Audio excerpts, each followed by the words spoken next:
Olá, irmãos e irmãs. Sejam bem-vindos ao canal Deus Conosco. É com grande felicidade que lhes apresento o testemunho de Jim Caviezel, homem este que interpretou Jesus no filme Paixão de Cristo.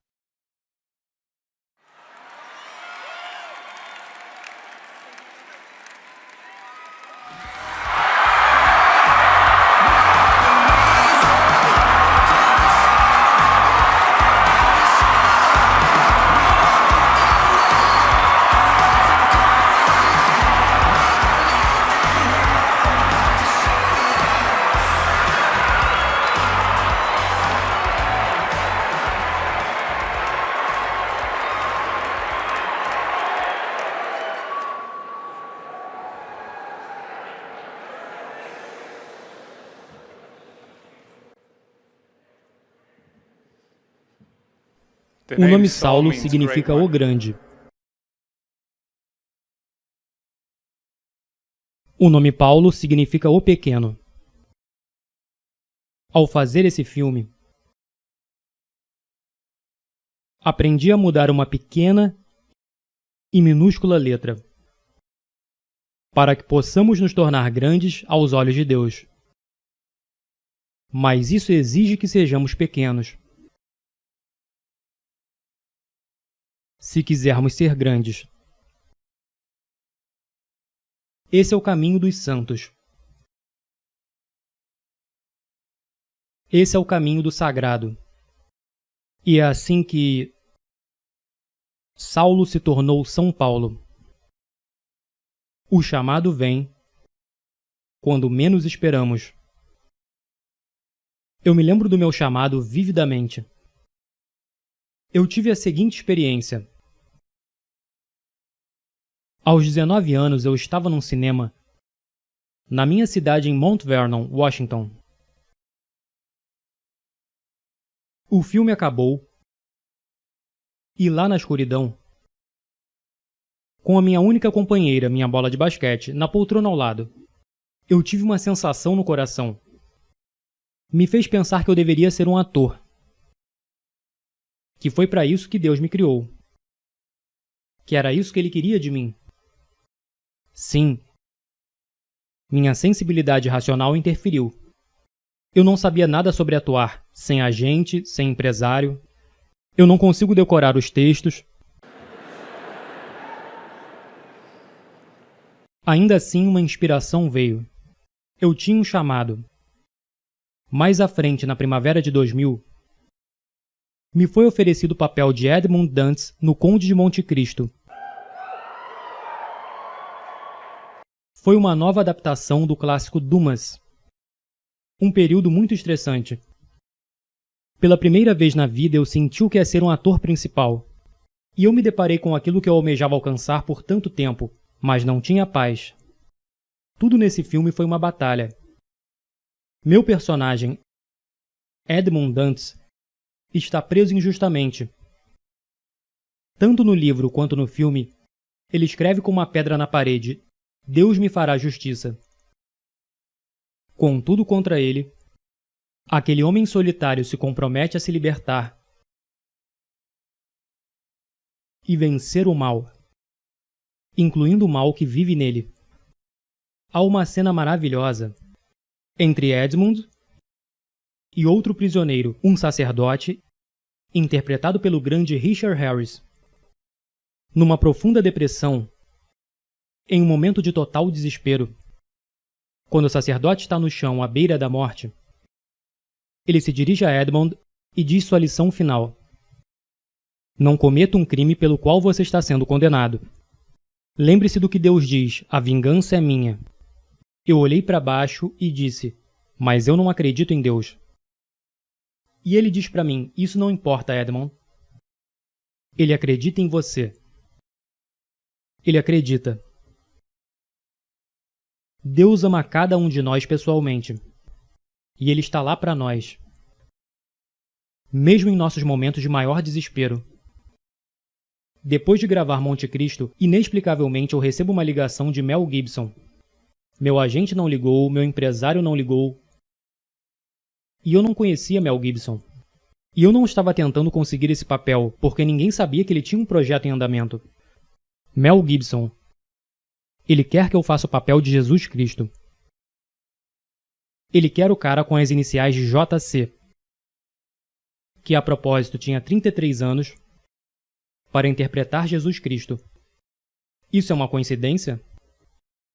Eu não acho que seja. A sua vida é uma coincidência? Ou seria uma oportunidade? Talvez alguns de vocês estejam deprimidos agora, ou confusos, incertos sobre o futuro, feridos. Mas não é o momento de desistir, nem de se dar por vencido. Quando eu estava lá em cima na cruz do Calvário, aprendi que em seu sofrimento estava a nossa redenção. Lembre-se que o servo não é maior que o mestre. Cada um de nós deve carregar nossa própria cruz. Existe um preço pela nossa fé, pelas nossas liberdades. Eu fui literalmente açoitado, chicoteado, crucificado, atingido por um raio. Sim, cirurgia de coração aberto. É o que acontece depois de 5 meses e meio de hipotermia. Um dia, durante as filmagens, meu braço estava preso numa viga pesada. Então alguém me puxou para outra direção. Meus músculos torceram e meu ombro foi deslocado. Eu caí no chão, fui de cabeça na areia. E essa cena permaneceu no filme. Mais adiante no filme, o próprio Jesus experimenta o deslocamento de seu ombro. Bem, agora eu sei como isso é sentido. Todos os dias eu tive que levantar essa madeira. Foi como uma penitência. Meu ombro estava rasgando, ficando em carne viva. E hora após hora, ficava cada vez mais pesado. Mas se isso tivesse sido filmado no estúdio, você nunca teria visto essa performance.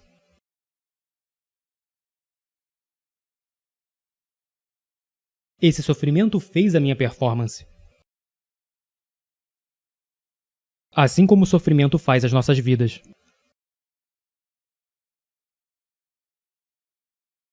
Alguns de nós nesse momento, e vocês os conhecem, se agarram a um falso cristianismo. De palavras bonitas, eu chamo isso de Jesus feliz e a glória. Pessoal, houve muita dor e sofrimento antes da ressurreição. E a sua caminhada não será diferente. Então abrace sua cruz e siga em direção ao seu objetivo. Eu quero que você entre nesse mundo pagão.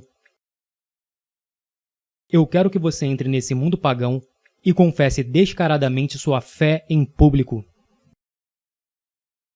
O mundo precisa de guerreiros orgulhosos, animados por sua fé. Guerreiros como São Paulo e São Lucas, que arriscam seus nomes e suas reputações para levar sua fé, seu amor por Jesus ao mundo. Deus está chamando cada um de nós, a cada um de vocês, para fazerem grandes obras, mas quantas vezes nós não respondemos e ignoramos sua voz como se fosse um devaneio mental? É hora da nossa geração aceitar o chamado, ao chamado de Deus, que exorta todos nós a nos entregarmos inteiramente a Ele, para que sua mão gentil guie você em seu caminho. Mas primeiro você tem que assumir o compromisso, orar, jejuar e meditar nas Sagradas Escrituras. E se comprometer a levar os Santíssimos Sacramentos a sério. Porque vivemos em uma cultura agora que está em declínio. As pessoas estão em perigo de sucumbir nos próprios excessos. O mundo inteiro está imerso no pecado. Mas no silêncio do nosso coração, Deus está nos chamando. Está chamando a cada um de nós para nos entregarmos inteiramente a Ele. E quantas vezes o ignoramos? Ignoramos o seu doce chamado, o grande santo de Auschwitz, São Maximiliano Kolbe. Disse que a indiferença é o maior pecado do século XX. De fato, meus irmãos e irmãs, também é o maior pecado do século XXI. Temos que nos livrar dessa indiferença, dessa tolerância destrutiva para com o mal. Somente nossa fé e a sabedoria de Cristo podem nos salvar. Mas isso requer guerreiros prontos para arriscarem suas reputações, seus nomes e até suas próprias vidas, para permanecermos na verdade. Coloque-se à parte dessa geração corrompida. Seja santo. Você não foi feito para se encaixar. Você nasceu para se destacar. Agora em nosso país, estamos felizes em seguir com a correnteza. Nós temos um culto à liberdade agora, em que todas as opções são iguais, não importa quais sejam as consequências. Você realmente acha que isso é liberdade? O Papa João Paulo disse: a democracia não pode ser mantida sem quaisquer obrigações específicas, sem as verdades morais sobre a pessoa humana e a sociedade. A questão fundamental colocada por uma sociedade democrática é a seguinte: como podemos viver juntos? Buscando uma resposta para essa pergunta, a sociedade pode esconder verdades morais e razões morais? Toda geração americana precisa saber que a liberdade existe não para você fazer o que quiser, mas para que você tenha o direito de fazer o que deve. Essa é a liberdade que eu quero para você. Liberte-se do pecado. Liberte-se de suas fraquezas. Liberte-se da escravidão imposta a nós pelo pecado. Essa é a liberdade pela qual vale a pena morrer. Isso me lembra o que Mel Gibson disse em seu primeiro filme vencedor do Oscar, Coração Valente. O que ele disse ao seu pequeno e desorganizado exército. E eu digo a vocês essa noite: eu vejo um exército inteiro de meus compatriotas aqui desafiando a tirania. Vocês vieram lutar como homens livres. E vocês são homens livres. O que vocês farão sem a liberdade? Vocês lutarão? Um homem diz: não, correremos e viveremos. Sim. Lutem e vocês poderão morrer. Fujam e vocês viverão. Pelo menos por enquanto. E quando estiverem morrendo em suas camas muitos anos depois, vocês almejarão negociar todos os dias, de hoje até aquele dia, pela chance, apenas uma chance, de voltar aqui e dizer a nossos inimigos que podem tirar nossas vidas, mas jamais tirarão a nossa liberdade. Todo homem morre.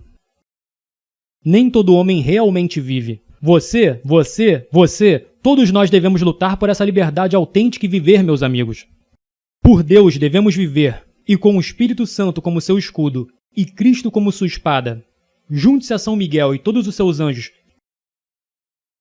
Envie Lúcifer e seus capangas ao inferno de onde eles pertencem.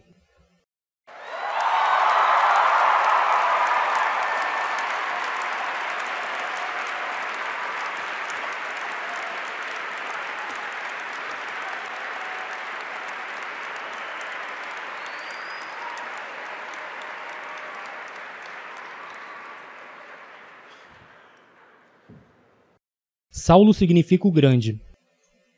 O que Paulo significa? O pequeno.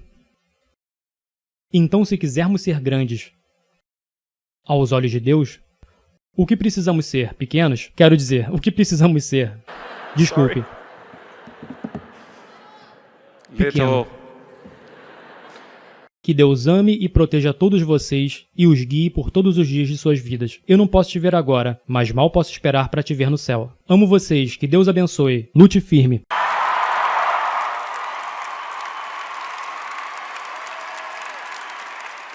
O que você achou? Curta esse vídeo e nos conte nos comentários. Jesus te ama e até o próximo vídeo.